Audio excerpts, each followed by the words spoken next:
माननीय अध्यक्ष जी, इस सदन में गरीबी कम करने के भी बड़े बड़े आंकड़े दिए गए, लेकिन एक बात भूल गए।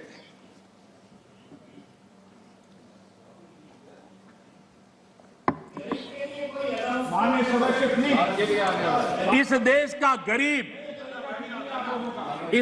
का गरीब इतना विश्वासघाती नहीं है कि कोई सरकार उसकी भलाई के काम करे और वो फिर उसको ही सत्ता से बाहर करे। ये देश के गरीब के स्वभाव में नहीं है। आपकी ये दुर्दशा इसलिए आई क्योंकि आपने मान लिया था कि नारे देकर के गरीबों को अपनी चुंगाल में फंसाए रखोगे, लेकिन गरीब जाग गया, गरीब आपको जान गया। इस देश का गरीब इतना जागरूक है कि आपको 44 सीटों पर समेट दिया, 44 सीट पे लाकर के रोक दिया। कांग्रेस 1971 से गरीबी हटाओ के नारे पर चुनाव जीतती रही थी। 40 साल बाद गरीबी तो हटी नहीं, लेकिन कांग्रेस सरकार ने नई परिभाषा दे दी। माननीय अध्यक्ष जी, देश के नौजवानों ने इन बातों को जानना बहुत जरूरी है। और अध्यक्ष जी, आप देखिए कि ये डिस्टर्ब तब करते हैं कि उनको अंदाजा आता है चोट बड़ी गहरी होने वाली है। उनको मालूम है कि मुसीबत में फंसे हैं आज, और कुछ लोग बोल करके भाग जाते हैं और झेलना ऐसे बेचारों को पड़ता है।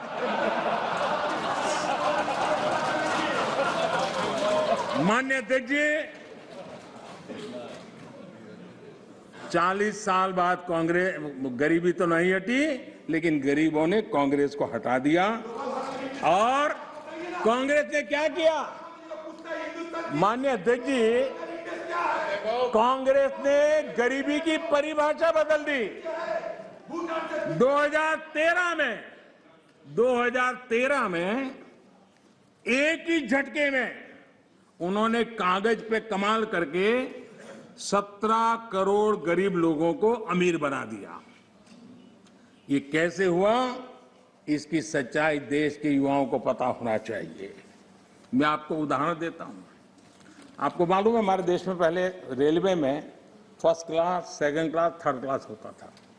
जो फर्स्ट क्लास होता था, एक लाइन लिखी रहती थी दरवाजे के बाजूगल में, सेकंड क्लास में 2 लिखी रहती थी, थर्ड क्लास में 3। इनको लगा ये थर्ड क्लास वाला जरा मैसेज ठीक नहीं है, तो उन्होंने एक लाइन निकाल दी। ये इनके तरीके ऐसे ही हैं, और उनको लगता है कि वो गरीबी हट गई, और उन्होंने सारे उसके बेसिक नॉर्म्स बदल करके कह दिया 17 करोड़ गरीब नहीं गिने जाएंगे।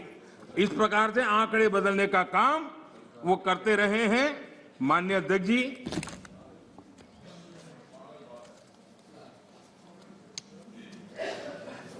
यहां कुछ तात्विक मुद्दों को उठाने की कोशिश की। मैंने तो समझने की बहुत कोशिश की, शायद कोई समझ पाया हो, ऐसा तो मुझे अभी कोई मिला नहीं है। लेकिन जो को समझ पाया होगा तो मैं समझने के लिए तैयार हूं। ऐसे कुछ बातें सुनता हूं तो